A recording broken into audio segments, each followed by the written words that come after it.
In the early republic, money was not yet a source of power. It was a liability, a reminder of how quickly a nation could crumble when its currency failed. Americans had lived through that failure. They watched the continental dollar collapse in real time, watched life savings evaporate, watched merchants refuse paper that only months earlier had seemed trustworthy. In taverns, farms, and state assemblies, people repeated the same warning. A nation that cannot control its money cannot control its future. It was in this environment of caution that the United States defined its first true dollar. A precise weight of silver, anchored to a gold ratio, crafted to be immune from politics and protected by severe penalties for tampering. No one involved imagined that this modest, carefully measured coin would one day sit at the center of world trade. They were simply trying to prevent another disaster, but history rarely follows intention. As the country grew, so did its financial reach. By the time the world emerged from two global wars, the American dollar had shifted from a domestic tool of stability to an international pillar so essential that other nations began structuring their entire economies around it. The power that once belonged to kings now sat inside financial ledgers, trade invoices, and central bank reserves. And then came the pivot. The moment when influence became leverage, and leverage became something far more strategic. The dollar, once designed as a safeguard against chaos, evolved into an instrument capable of shaping governments, controlling access to markets, and determining who would thrive and who would struggle. That evolution is the heart of this story. How a currency born from fear of collapse became the most influential and most dangerous weapon in global finance. Long before the dollar could influence borders, topple governments, or enforce geopolitical will, it existed as something far simpler. A symbol of a young nation's attempt to create order out of financial chaos. To understand the origins of the dollar as a global force, we have to return to a country still unsure whether it would survive its own infancy. The aftermath of the American Revolution left the United States with political independence, but economic disorder. The war had been financed with hastily printed paper promises, the continental dollar, whose supply spiraled far beyond its backing. Merchants laughed at it. Farmers refused it. Foreign governments dismissed it as the currency of a nation destined to fail. The phrase, "not worth a continental," carried a sting because it was true. It reflected a deep public trauma. The fear that America could win a war, yet lose its stability. The founders understood this danger. They knew that a republic without credible money was a republic living on borrowed time. So when the Articles of Confederation proved too weak to unify policy, economic concerns became the quiet engine, pushing delegates toward the Constitutional Convention. They debated money not as a technical detail, but as a safeguard for the very structure of the government they were building. Into this moment stepped Alexander Hamilton, sharp, uncompromising, and deeply aware of what financial disorder could do to a country. His childhood experiences in the Caribbean had shown him the fragility of colonial economies. His service in the Revolution had revealed the desperation of armies funded by collapsing paper. Hamilton believed that if the United States wanted to stand alongside established nations, it needed something stronger than independence. It needed a reputation, and reputations were built on stable money. His report on the establishment of a mint was not just economic theory, it was political strategy. Hamilton proposed a national currency defined by real metal, a transparent minting process, and a structure designed to keep politicians from manipulating the money supply. The Coinage Act of 1792 was the legislative expression of that vision. It created the U.S. Mint, established the dollar as a fixed weight of silver, and linked gold to silver through a ratio intended to balance stability with practicality. This early dollar was not meant to dominate anything. It was meant to reassure. It was a promise that America's financial system would rest on something more reliable than political whim. Every coin carried symbols of liberty and national identity, not as decoration, but as reminders that money was to be anchored in law, not personal ambition. The founders knew foreign nations were watching. They wanted to send a message. America understood the responsibilities of sovereignty. Yet even in this early phase, there were cracks in the design flaws that would eventually have global consequences. Hamilton's gold-silver ratio was reasonable in theory, but it froze a dynamic relationship between two metals that fluctuated in global markets. As prices shifted internationally, American coins became vulnerable to arbitrage. When gold rose in value overseas, U.S. gold coins quietly disappeared from circulation as merchants melted or exported them for profit. The bimetallic system, intended as a stabilizing framework, created instability of its own. Still, the intellectual foundation held. Money required trust, and trust required rules. Those rules, however, were tethered to metal. This limited what the dollar could become. In the early decades of the Republic, the dollar's influence rarely extended beyond its borders. Foreign traders accepted it cautiously. European governments viewed it as an interesting but untested newcomer. America was not yet an empire. Its currency was not yet a force. The country's leaders had no grand vision of financial conquest. They built the dollar the way a family builds a home, piece by piece, mindful of the storms that might come. It insulated the young nation from reckless expansion and signaled to the world that the United States took monetary responsibility seriously. But the pressures of growth soon tested this restraint. As populations expanded westward and commerce widened, banking systems multiplied. Private banks issued their own notes, creating a confusing landscape of local currencies. People preferred gold and silver because they didn't trust paper issued by institutions that might fail. This wasn't unique to the United States. Many countries struggled with decentralized money, but it created an environment where confidence in the official dollar was only as strong as the government's ability to enforce order. The Civil War changed that dynamic profoundly. Forced to finance an expensive conflict, Abraham Lincoln's administration issued greenbacks paper money, not backed by metal. Like the continental dollar, they carried the risk of inflation, but unlike the continentals, greenbacks survived because the Union survived.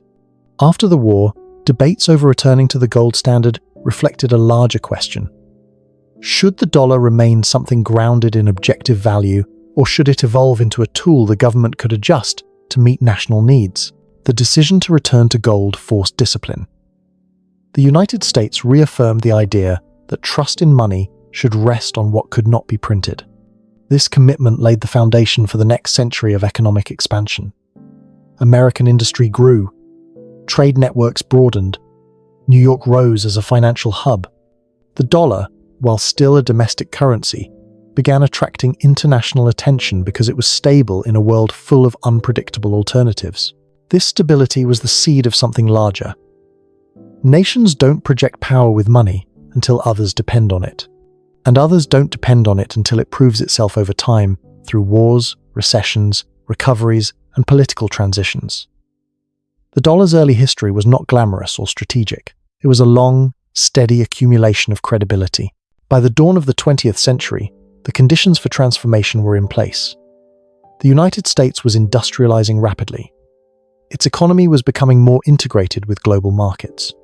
Its political institutions, while imperfect, were more stable than many of its European counterparts. The dollar had not yet become the world's financial anchor, but it had something just as important: predictability. It had survived its early flaws, internal conflicts, and structural inconsistencies long enough to be taken seriously. What began as a coin designed to prevent collapse was slowly becoming something far more influential. The world had not yet realized it, and neither had most Americans. But the foundations were set. The dollar's next chapter would push it far beyond Hamilton's intentions. It would rise from a domestic safeguard into a global standard and eventually into a tool with consequences its creators could never have imagined. By the early 20th century, the United States was no longer a fragile experiment. It was an industrial giant. A nation with expanding factories, growing cities, and a banking system that was beginning to show its influence abroad. Yet the dollar still lacked one crucial element: central coordination. Panics in 1873, 1893, and 1907 exposed deep structural weaknesses, problems that could no longer be ignored as the country grew more interconnected with global trade. The Panic of 1907 was the breaking point. A series of bank runs, triggered by speculation and tightening credit, nearly collapsed the system. P. Morgan himself had to intervene, organizing private rescues to stabilize markets. It was a moment that forced the government to confront an uncomfortable truth.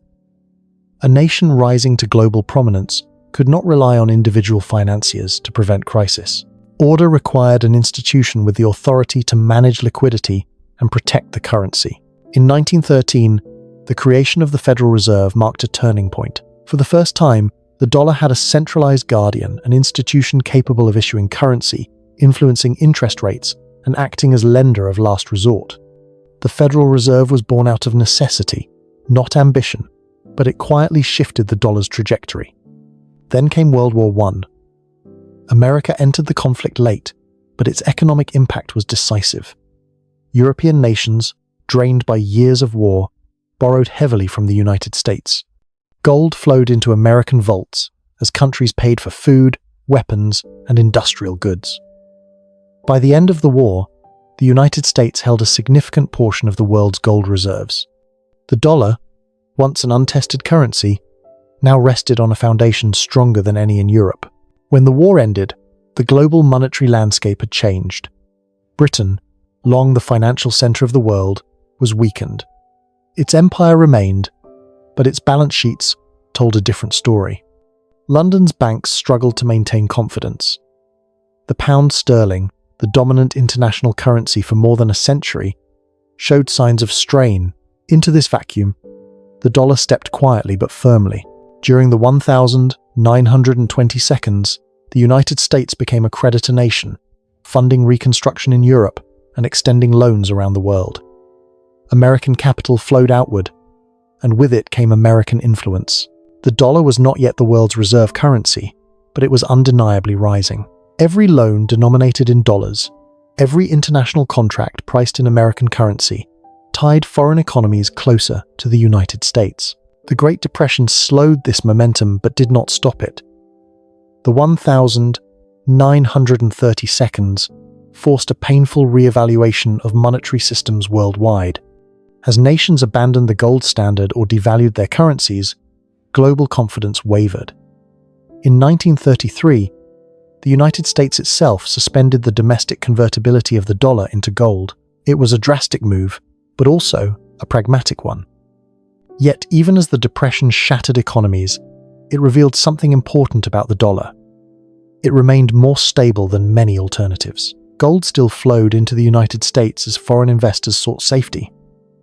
Even in turmoil, the dollar retained credibility. World War II sealed its fate. The United States entered the war with unmatched industrial capacity and financial strength. By its end, America was not only victorious, but economically dominant. Europe lay in ruins. Asia was devastated. The United States produced half the world's industrial output and held 2/3 of its official gold reserves. In 1944, the world gathered at Bretton Woods to design a post-war monetary system. The logic was clear. Stability required a central anchor, and only one nation was strong enough to provide it. The dollar was pegged to gold at $35 per ounce, and other currencies were pegged to the dollar. It became the intermediary between nations, the currency through which global trade, reconstruction loans, and financial planning were conducted. This arrangement was not an act of conquest. It was a practical response to a world in need of order. But it placed extraordinary power in American hands. Every government now needed dollars to manage its reserves. Every central bank looked to Washington for monetary stability. Every international transaction, from oil shipments to reconstruction materials, increasingly relied on a currency backed by the strength of the United States. The rise of the dollar was not driven by strategy or desire for influence. It emerged because the world needed a stable reference point, and America was the only nation capable of providing it. But as with every tool that becomes indispensable, dependence slowly turns into leverage. By the late 1940 seconds, the dollar was no longer just America's currency. It was the backbone of the global economy. The foundations were set for the next evolution, one that would see the dollar shift from stabilizer to instrument, from neutral medium of exchange to something far more consequential. The world had embraced the dollar because it was reliable. In time, that reliability would give the United States unprecedented power and create vulnerabilities that no one fully understood. The dollar entered the post-war world as a stabilizing force, but stability rarely lasts when it rests on promises stretched across continents.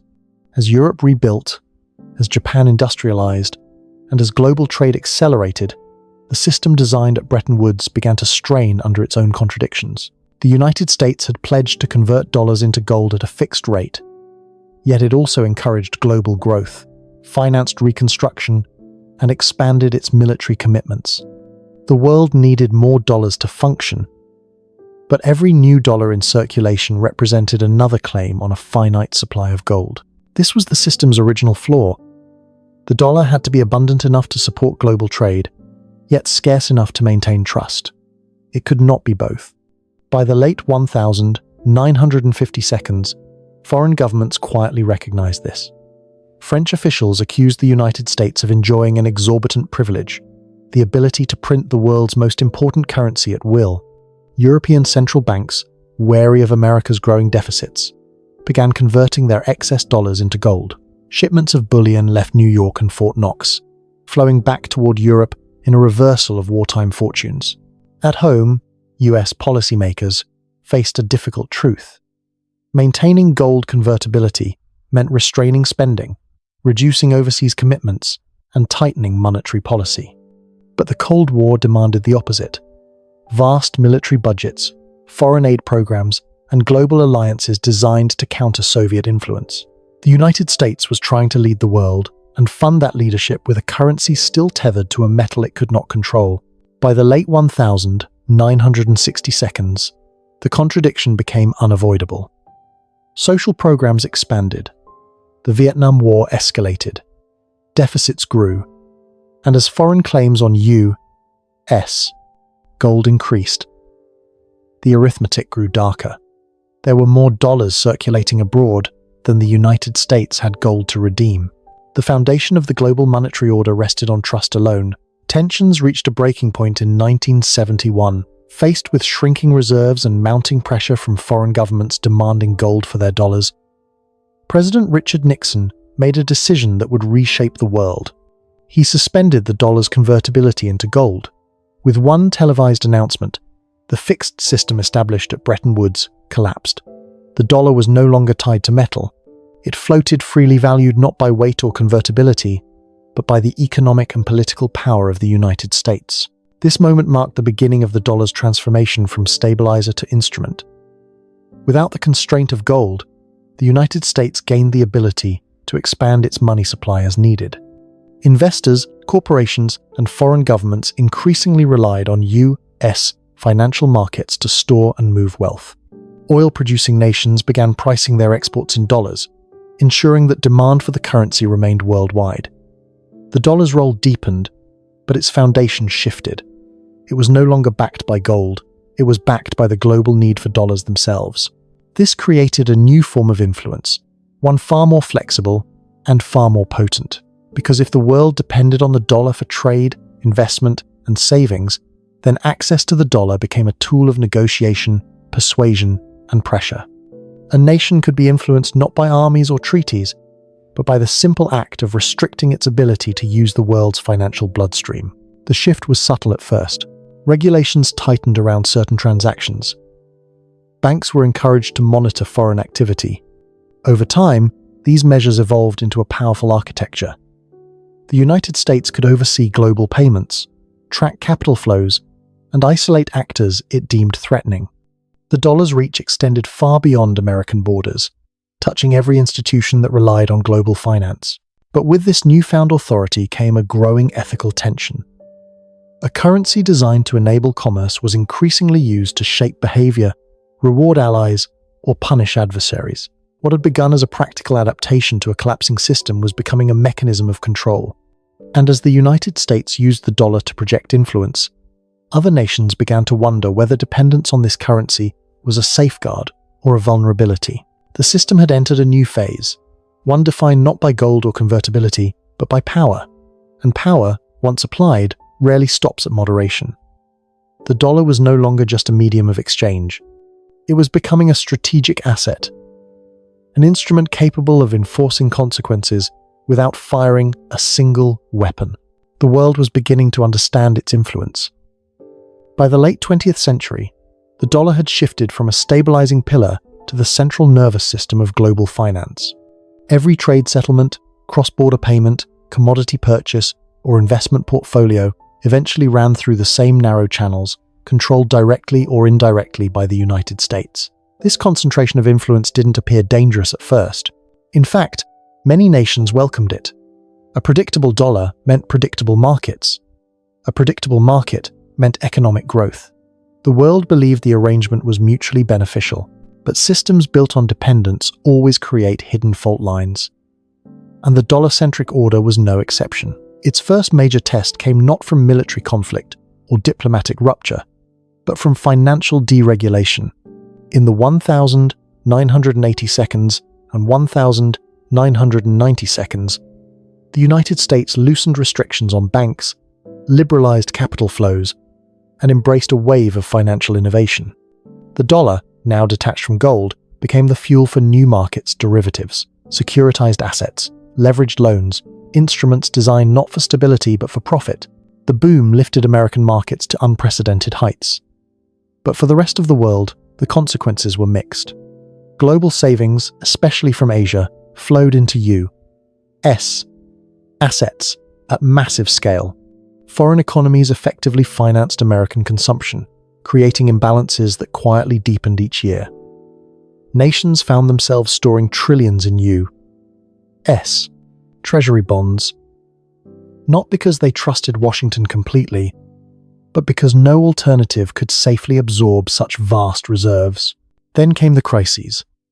Latin America in the 1,980 seconds, Asia in 1997, Russia in 1998, the global meltdown of 2008.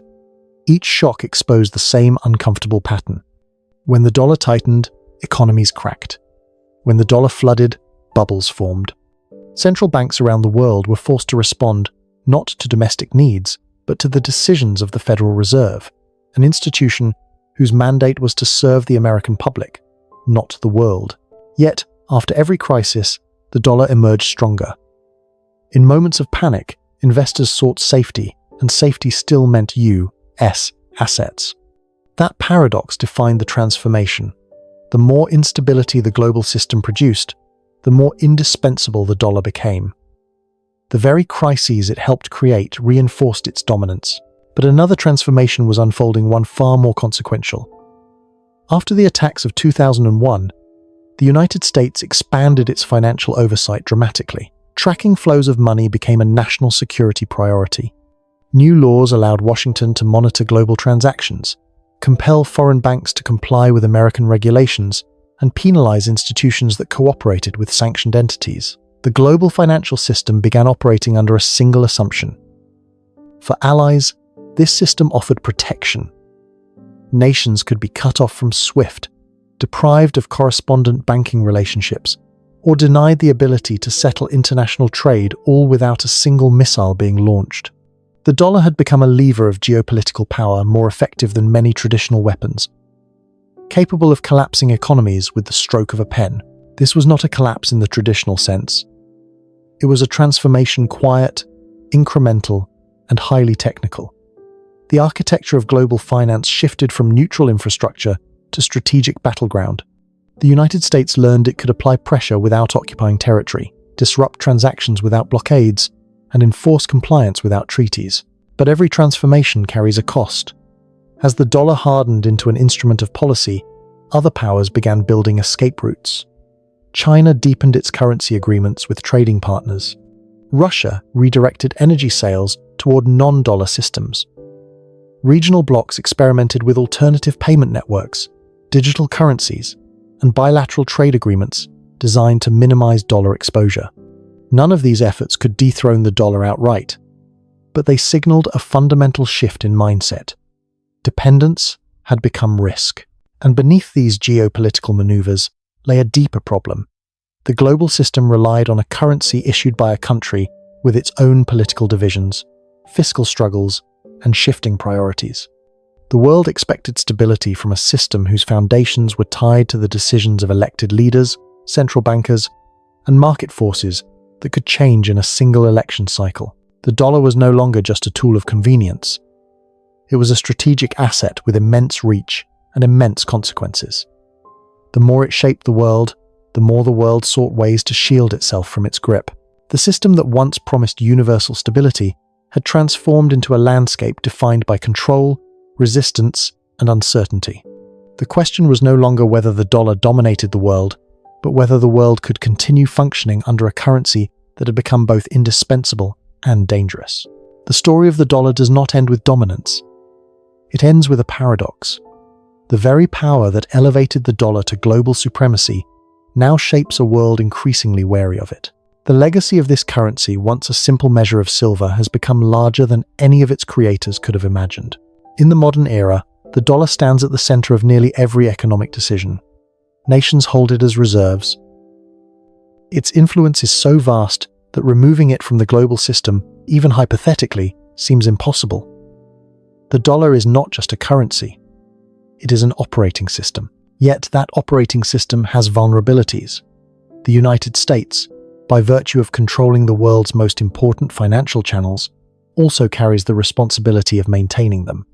Every recession, every political dispute, every fiscal impasse in Washington sends shockwaves through countries that never cast a vote in an American election. A government shutdown in the United States can shake bond markets in Asia.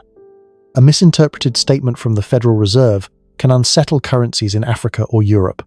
The world is tethered to a nation whose internal debates have global consequences. This imbalance creates unease. Nations that once welcomed the dollar as an anchor now view it with caution. Middle Eastern energy exporters consider diversifying their payment systems. Asian economies deepen regional connections to reduce exposure. These efforts do not replace the dollar, but they represent a quiet shift, a recognition that dependence on a single currency carries risks as profound as any geopolitical alliance. The United States faces its own contradictions. The dollar's dominance allows it to borrow cheaply, spend heavily, and impose sanctions with unmatched precision. But these same strengths invite overuse. Each time the dollar is wielded as a strategic tool, whether to punish a regime, pressure an ally, or regulate global flows, the message to the world is clear. Access to the financial system is conditional. Compliance is mandatory. Sovereignty can be challenged not by armies but by spreadsheets. This is why the dollar is often described as the world's most dangerous weapon, not because it was designed to be one, but because its reach gives it power that no single institution should wield without consequence, and because, like all weapons, its use invites countermeasures. Yet the dollar's legacy is not purely one of conflict or control. It has also been a force for stability, innovation, and growth. It helped rebuild Europe after World War II, fuel industrialization across Asia, and support decades of global prosperity. Even critics acknowledge that no alternative matches the dollar's liquidity, safety, or institutional backing. For all its flaws, it has been the backbone of a remarkably interconnected world. The deeper question is whether such a system can endure. A currency that dominates out of necessity can persist. A currency that dominates out of fear cannot. The world's gradual attempts to diversify away from the dollar are not acts of rebellion, they are acts of self-protection. They reflect a recognition that any system concentrated in the hands of one nation, however stable, carries inherent fragility. In this sense, the future of the dollar is tied not only to American strength, but to American restraint. A weapon used sparingly remains influential. A weapon used routinely eventually compels others to build shields. The fate of the dollar will depend on whether the United States chooses to treat its currency as a tool of stability or as an extension of geopolitical authority. Looking back, the story feels almost improbable. Over centuries, that coin became the backbone of global trade, then the lever of an empire, and finally, a mechanism capable of shaping the destiny of distant countries. The dollar's journey mirrors the arc of American power itself. Born from vulnerability, strengthened by necessity, and transformed by ambition. Its legacy is a reminder of how quickly a tool of safety can become a tool of influence, and how influence, when left unchecked, can become danger. A currency built to ensure domestic stability evolved into the central instrument of global power, reshaping nations far beyond its borders. Its strength fostered prosperity, but its reach created dependence, and dependence always carries a hidden cost. The dollar's story is ultimately a warning about how easily trust can turn into leverage, and how leverage can reshape the world. Thank you for watching this video. Click here to watch another video that might interest you.